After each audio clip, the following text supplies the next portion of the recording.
That's right, yeah. If you don't know someone, they're not local. They're local. Andrew, also known as Chisel to his AFL teammates in Brisbane, where the couple used to live. Absolute warrior on the football field and an absolute gentleman off it. Former coach Dave Lake says Andrew led the Malgrave Vultures to a premiership in 2007.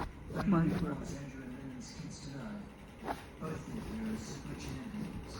His moral compass was well and truly lined up. So, Dig away, Tanya. he Dig was a away. good man. He lived his life to the full. He Good was a job. very talented sportsman Good job. and someone that everyone wanted to be around because he, Are you gonna sit down there? he cared about Are you gonna everybody sit else down there? before himself. Finish digging? Singleton is wrapping its arms around families.